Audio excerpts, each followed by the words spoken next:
साजरा करण्यासाठी जनहित फाउंडेशन आणि पॅन्थर आर्मी स्वराज क्रांती सेना या संस्थेच्या वतीनं आपण सर्वजण या ठिकाणी उपस्थित राहिला. तुमचंही या ठिकाणी पहिल्यांदा मी मन भरून स्वागत करतो. या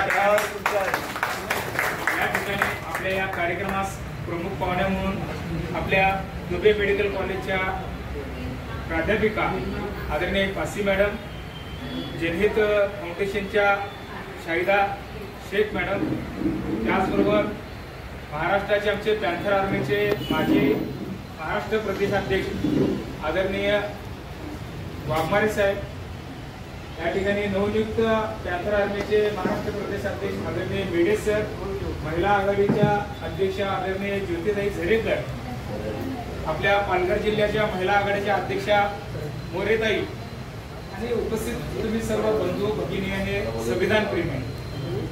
आज या ठिकाणी आपण संविधान दिनाचा हा जो कार्यक्रम आहे, या संविधान दिनाच्या पुस्तिकेचा या ठिकाणी पूजा किंवा पूजन न करता हे जे काही संविधान आहे हे प्रत्येक भारतीयांच्या मनामध्ये एक राष्ट्रधर्माचा ग्रंथ म्हणून आपण या ठिकाणी संविधान दिनाचा हा दिन आपण साजरा करतो. हे साजरा करत असताना समाजातल्या प्रत्येक घटकामध्ये या ठिकाणी समानता आली पाहिजे. आता ज्या ठिकाणी आपण संविधान प्रास्ताविकेचं वाचन केलं त्याच्यामध्ये समता, स्वातंत्र्य, न्याय, बंधुता ह्या जे काय मूलभूत मुद्दे ह्या संविधानाने आपल्याला दिलेले आहेत. आणि हे संविधान कोणासाठी आहे तर वंचितांना न्याय देण्यासाठी संविधान आहे.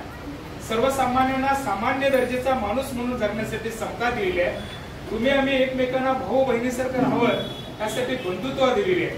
म्हणजे अशा पद्धतीचा एक माणूस म्हणून घडवण्याचा एक खरा राष्ट्रधर्म कुठला असेल तर तो भारतीय संविधान म्हणजे आपला खरा राष्ट्रधर्म आहे. आज आपल्याला वेगवेगळ्या धर्माची परिभाषा शिकवली जाते, आपल्याला वेगवेगळ्या पद्धतीच्या धर्माची या ठिकाणी त्याला काय अपूची गोळी दिली जाते आणि लोक धर्माच्या नावानं आता अलीकडे हिंसक व्हायला लागले. त्या संघर्षाची ताकद खरं म्हणजे आपल्या संविधानात. आणि म्हणून तुम्ही आम्ही सर्व या सगळ्या संविधान प्रेमीने हे संविधान मजबूत करण्यासाठी आज आपलं जे महाराष्ट्र राज्य सरकार आहे, केंद्र सरकार आहे, घर घर संविधान नावाची संकल्पना हे काय तत्कालीन सरकार ज्या वेळेला 2014ला आलं तेव्हापासून घर घर संविधानाची परिक्रमा आता तुम्ही बघताय. महाराष्ट्र राज्य सरकारचा कालचा एक GR आहे, डॉक्टर हर्षदेव कांबळे आपले सामाजिक न्याय विभागाचे प्रधान सचिव आहेत, त्यांनी काल GR काढला.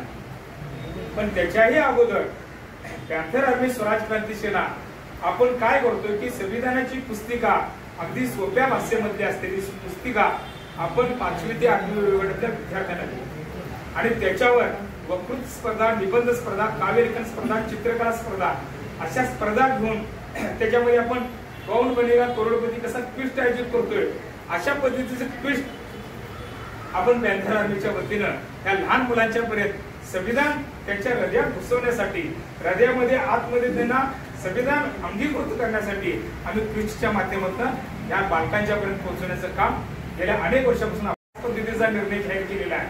आणि मग आज 26 नोव्हेंबर ते 26 जानेवारी 2 महिन्याच्या कालावधीमध्ये हे महाराष्ट्र राज्य सरकार घराघरामध्ये, महापालिकेमध्ये, ग्रामपंचायतीमध्ये, स्थानिक स्वराज संस्थांमध्ये, शाळांच्या मध्ये ठिकठिकाणी जाऊन या संविधानाचा प्रचार आणि प्रसाराचा स्तुत्य उपक्रम हा महाराष्ट्र राज्य सरकार करत. आणि हे करत असताना आमच्या तुमच्या सर्वांची जबाबदारी आहे की आपण सुद्धा संविधानाची म्हणजे जसं आपला धर्मग्रंथ मग तो हिंदूंचा असेल, मुस्लिमांचा असेल, ख्रिश्चनांचा असेल, प्रत्येकाच्या घरामध्ये आपण धर्मग्रंथ ठेवलेला तसा हा राष्ट्राचा धर्मग्रंथ सुद्धा तुम्ही तुमच्या घरात ठेवावा, तुमच्या कार्यालयामध्ये ठेवावा.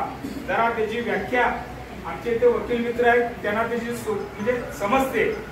आपल्यासारख्या सामान्य माणसाला संविधान 3-4 वेळा जरी वाचलं तर आपल्या लक्षात लगेच ती कलम किंवा ती परिभाषा कळत नाही. तरी सुद्धा आज आमचा प्रत्येकाच्या घरामध्ये ॲव्हरन्स आले, प्रत्येकाच्या घरामध्ये मूल वेल एज्युकेटेड झालेले आहे. तर तुम्ही तुमच्या धर्मग्रंथ आहे त्या धर्मग्रंथाबरोबर आपला हा राष्ट्र धर्मग्रंथ म्हणून संविधानाची जी पुस्तिका आहे ती सुद्धा आपल्या घरामध्ये तुम्ही ठेवावी.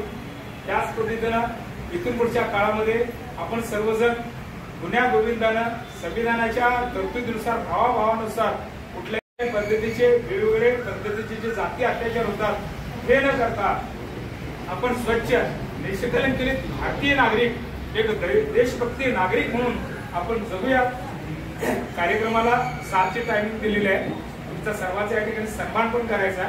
त्यामुळं माझं जे काही लांबलेलं थोडंसं भाषण आहे ते मी इथं थांबवतो। जय भारत, जय संविधान।